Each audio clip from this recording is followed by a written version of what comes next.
Hello বন্ধুরা, Neymar এই নামটার সাথে জড়িয়ে আছে জাদু, ভালোবাসা এবং প্রত্যাশা। অনেকদিন ধরে মাঠের বাইরে ছিলেন তিনি হাঁটুর গুরুতর চোটের কারণে।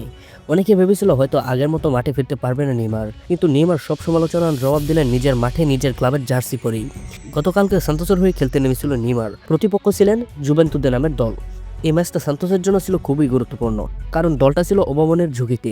মাঠে নামার পর থেকে দেখা যাচ্ছিল যেন সেই তরুণ নেইমারকে। দ্রুত গতিতে দৌড়, নিখুঁত ড্রিবলিং আর শট, সবকিছুতে যেন পুরনো জোলস ফিরে এসেছে। ম্যাচের 56 মিনিটে প্রথম গোল করেন নেইমার, তারপর 75 মিনিটে দ্বিতীয় গোল করেন, তারপর 73 মিনিটে পেনাল্টি থেকে তৃতীয় গোলটি করেন নেইমার। অর্থাৎ হ্যাট্রিক তিনি পূর্ণ করে ফেলেছেন। মাত্র 17 মিনিটের ব্যবধানে তিনি গোল করেছেন 3টা। সান্তোসের ম্যাচটি 3-0 গোলের ব্যবধানে জিতে নেয়। এই জয়ে দলটি অবনমন অঞ্চল থেকে উঠে এসেছে নিরাপদ স্থানে।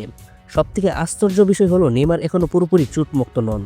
হাঁটুর সমস্যা এখনও রয়ে গিয়েছে, কিন্তু তবুও তিনি মাঠে নামলেন শুধুমাত্র দলের জন্য।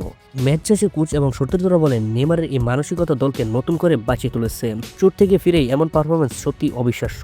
এটা শুধু 3টা গোল নয়, এটা এক প্রমাণ যে নেইমার এখনো শেষ হয়ে যায়নি। এই হ্যাট্রিকের মাধ্যমে নেইমার সবাইকে জানিয়ে দিয়েছেন যে তিনি আবারও বড় মঞ্চের জন্য প্রস্তুত আছেন। তিনি এটাই প্রমাণ করলেন যে 2026 বিশ্বকাপে ব্রাজিল দলে তার জায়গা পাকাপোক্ত হয়েছে।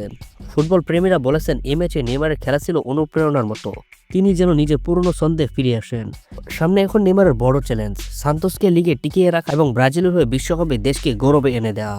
চোট, সমালোচনা এবং হতাশা সবকিছুকে পেছনে ফেলে নেইমার দেখিয়ে দিলেন যে সত্যি যোদ্ধারা কখনো হার মানে না।